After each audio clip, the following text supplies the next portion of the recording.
revenue. Tax revenue, which comprised of direct and indirect taxes, was $1,200.5 million for the period, reflecting a decrease of $169.9 million or 12.4% when compared to the previous year, and $34.5 million, 2.8% when compared to budget. Revenue from direct taxes was $643.8 million, 53.6% of tax revenue.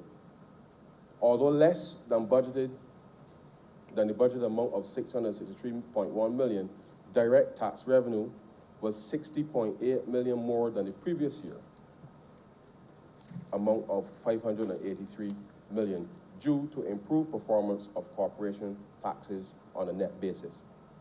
Income tax, net, and property taxes performed worse than projected and were $32.9 million and $13.2 million less than budgeted, respectively. For the period under review, sir, the state-owned enterprises performed poorly when compared to 2019, as many of the reforms introduced, such as the airline travel and development fee, have suffered due to COVID-19. Although there has been a significant decrease in state-owned enterprises arrears, these still remain a concern and will continue to be closely monitored. Expenditure. Except for grants to public institutions, all major components of government's expenditure have increased, with significant increases seen in interest, grants to individuals, and capital expenditure. I take this opportunity, Mr. Speaker, to speak briefly on the management of the expenditure related to the operation of the Queen Elizabeth Hospital. The increase in unemployment negatively impacted the performance of the health service levy, which yielded $29.3 million during the review period, a decrease of about $4.7 million compared to the same period in 2019.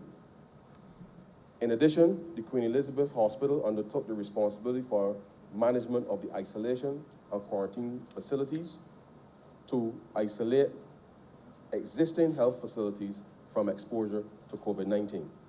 This required additional resources beyond the original budget passed in the Appropriations Act 2020. The Ministry of Finance instructed that the Ministry of Health and Wellness, on behalf of the QEH, to make adjustments to their requests for quarterly allocations via warrant in order to advance part of the $116 million in the original subvention to cover the shortfall in the health service levy and the additional expenditures on COVID-19 during the period under review.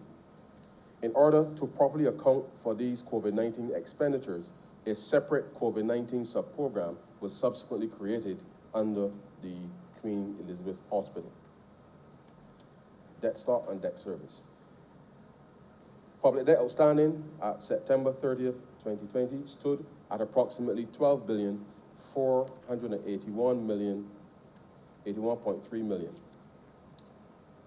approximately 131% of GDP. This is comprised of external debt of $3,401.5 million, domestic debt of $8,944.3 million, external guarantee debt of $54.9 million, and central government arrears of $80.5 million.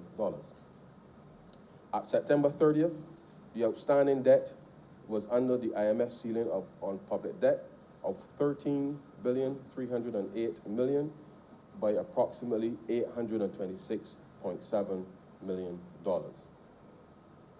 It should be noted that during the first half of the financial year, the restructuring of government's debt was concluded with the restructuring of the prison facility.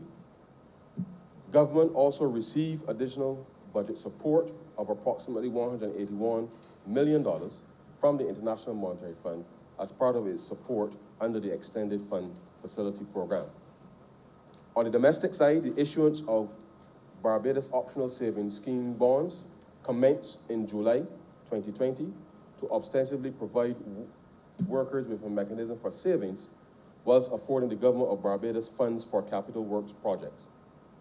During the period under review, some $14 million in bonds were issued to eligible public servants, with 3.8 million being held at the end of September by public servants, and the remainder sold on the secondary market.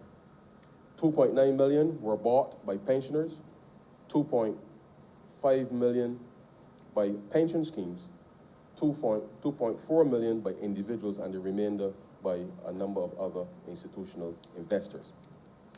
Additionally, Series F bonds totaling 8.4 million were issued in respect of the settlement of tax arrears and legal fees, which predated September 2018.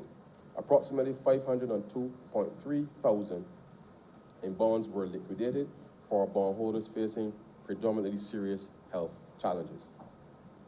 Finally, as agreed during the domestic debt restructuring, the last overdraft facility totaling 2.5 million previously held by the Caribbean Broadcasting Corporation was converted to a term loan to be serviced by the government. At September 30th, 2020, the actual expenditure on debt service amounted to approximately 373.7 million compared to the approved estimates of 444.3 million for the period April to September 2020, a difference of $75.6 million. Approximately $32.3 million of this was attributed to the redemption of savings bonds, which have matured but have not yet been presented for settlement.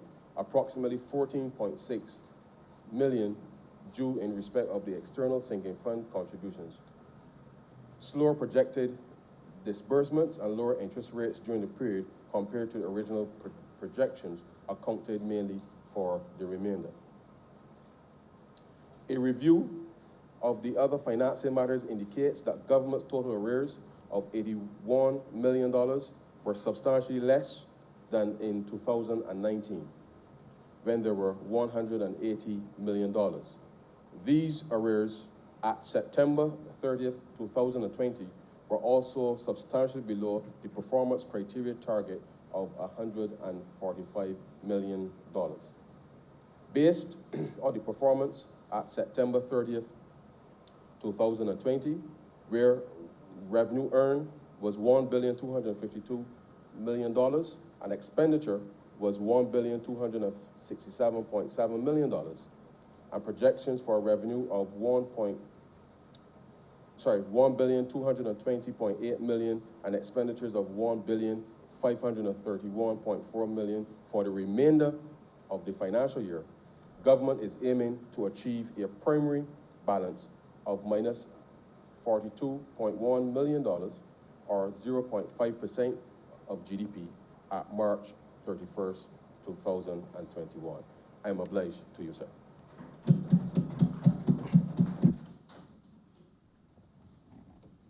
Revert to government business. Thank you, Mr. Speaker. With that, we've come to the end of today's sitting. I beg to move the adjournment of the sitting until Tuesday, the 8th of December at 10 a.m.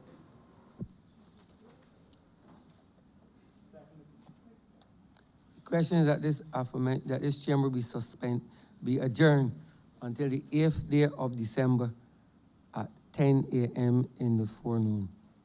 All those honorable members in favor, please say aye. Those against, please say no. We think the ayes have it. This honorable chamber stands adjourned until Tuesday, the 8th day of December at 10 a.m. in the forenoon.